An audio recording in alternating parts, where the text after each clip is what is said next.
स्वागत है आपका गांव की रोग चैनल में। मैं हूं पूजा। आइए नजर डालते हैं आज की बड़ी खबरों की ओर।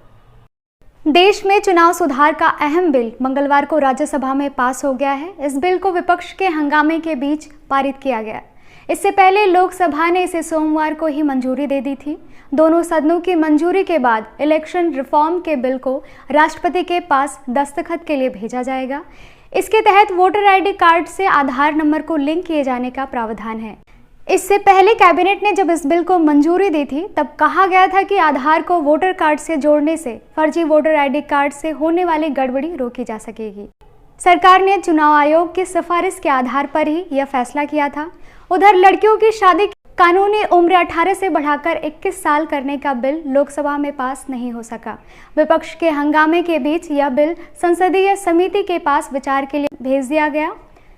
सदन में महिला व बाल विकास मंत्री स्मृति ईरानी ने बाल विवाह निषेध अधिनियम 2021 को पेश किया था। हंगामे के कारण लोकसभा की कार्यवाही बुधवार तक के लिए स्थगित कर दी गई है। बॉर्डर सिक्योरिटी फोर्स से बर्खास्त जवान तेज बहादुर ने लखीमपुर खीरी हिंसा मामले में सुप्रीम कोर्ट में याचिका दायर की है। तेज बहादुर ने केंद्रीय गृह राज्य मंत्री अजय मिश्रा टेनी के अलावा उत्तर प्रदेश के उप मुख्यमंत्री केशव प्रसाद मौर्य के खिलाफ एफआईआर दर्ज कराने की मांग की है। तेज बहादुर की याचिका को सुप्रीम कोर्ट ने स्वीकार कर लिया है। हालांकि अभी तक सुनवाई की कोई तारीख तय नहीं हो पाई है। तेज बहादुर ने याचिका में कहा है कि लखीमपुर खीरी मामले में एसआईटी की जांच रिपोर्ट आ चुकी है, जिसमें गृह राज्य मंत्री अजय मिश्रा के बेटे पर आरोप सिद्ध हो रहे हैं। उसी आधार पर हमने सुप्रीम कोर्ट में गृह राज्य मंत्री अजय मिश्रा और यूपी के उप मुख्यमंत्री केशव प्रसाद मौर्य के खिलाफ एफआईआर दर्ज करने की मांग की है। यूपी चुनाव से पहले समाजवादी पार्टी के नेताओं के यहाँ चल रहे इनकम टैक्स के छापे अब खत्म हो गए हैं। पिछले 4 दिनों से यूपी के कई शहरों में इनकम टैक्स डिपार्टमेंट की यह रेड चल रही थी। इसे लेकर राज्य में राजनीति भी गर्मा गई थी। इस छापे को लेकर अब जो खबर सामने आ रही है उससे इनकम टैक्स विभाग की किरकिरी हो सकती है। मिली जानकारी के मुताबिक 4 दिनों तक चले इस छापे में आयकर विभाग के हाथ कोई बड़ी रकम या दस्तावेज हाथ नहीं लगे हैं। आईटी ने लखनऊ में राहुल भसीन और नीटू यादव, आगरा और मैनपुरी में मनोज यादव और मऊ में राजीव राय के ठिकाने पर छापेमारी की थी।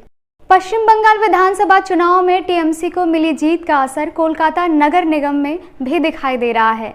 बता दें कि मंगलवार को आए केएमसी चुनाव के नतीजों में टीएमसी ने 144 में से 134 वार्डों में जीत हासिल की। वहीं भाजपा को जहां हार का सामना करना पड़ा तो वोट शेयर में भी उसे भारी गिरावट देखने को मिली। उत्तर प्रदेश विधानसभा चुनाव 2022 से पहले जाति आधारित जनगणना कराने को लेकर राजनीति फिर से शुरू हो गई है। चुनाव में इसको मुद्दे बनाने के लिए समाजवादी पार्टी ने कमर कस ली है।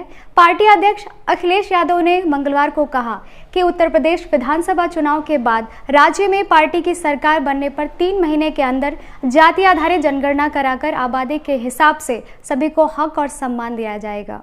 वाराणसी में 9 महीने से 5 साल तक के बच्चों को आज से बाल स्वास्थ्य पोषण माह के तहत विटामिन ए और आयरन की फ्री खुराक दी जाएगी। वाराणसी के मुख्य चिकित्सा अधिकारी डॉक्टर संदीप चौधरी ने आज एक बैठक में इसकी घोषणा की। सीएमओ ने जिले भर से आए प्रभारी चिकित्सा अधिकारियों को निर्देश दिया कि अपने क्षेत्र में इन सप्लीमेंट्री डोज का पर्याप्त स्टॉक बनाकर रखें। ब्लॉक स्तरीय बैठक कर एएनएम, आशा और आंगनबाड़ी कार्यकर्ताओं को अभियान से जुड़ी हर जानकारियां दें। वाराणसी में काशी हिंदू विश्वविद्यालय के ज्वाइंट रजिस्ट्रार डॉक्टर श्याम बाबू पटेल का 56 वर्ष में दिल का दौरा पड़ने से निधन हो गया है। वह बीएचयू के चर्चित चेहरों में से एक थे। आज सुबह बेचैनी और घबराहट होने पर उन्हें बीएचयू अस्पताल के इमरजेंसी में ले जाया गया, जहां डॉक्टरों ने उन्हें मृत घोषित कर दिया। सरकार ने पाकिस्तान की 2 वेबसाइट और 20 यूट्यूब चैनल को बंद कर दिया है, जिसके पीछे की वजह को लेकर भारत सरकार का कहना है ये भारत में फेक न्यूज फैलाने के साथ ही देश विरोधी गतिविधियों को अंजाम दे रहे थे। देश की इंटेलिजेंस एजेंसियों और सूचना प्रसारण मंत्रालय ने इसकी पहचान की थी। ये सभी पाकिस्तान से ऑपरेट हो रहे थे। इन पर कश्मीर, भारतीय सेना, अल्पसंख्यक समुदाय, राम मंदिर, सीडीएस जनरल विपिन रावत, कृषि कानूनों, सीए के खिलाफ प्रदर्शन को लेकर भड़काऊ पोस्ट आ रहे थे। दुनिया भर में ओमिक्रॉन का ग्राफ तेजी से बढ़ रहा है। भारत में भी इसके आंकड़ों में लगातार इजाफा हो रहा है। अब तक देश में 224 से ज़्यादा ओमिक्रॉन वेरिएंट के मामले सामने आ चुके हैं। इन बढ़ते मामलों को देखते हुए केंद्र सरकार ने राज्यों और केंद्र शासित प्रदेशों को आगाह किया है। केंद्र ने जरूरत पड़ने पर राज्यों से कड़े प्रतिबंध लागू करने के लिए कहा है, जिसमें नाइट कर्फ्यू, सोशल गैदरिंग पर रोक लगाना और कंटेनमेंट जोन बनाना तक शामिल है। किसानों को अब फसलों के बीच घुसकर खाद दवा का छिड़काव करने की जरूरत नहीं होगी। ये सब काम ड्रोन के जरिए होगा।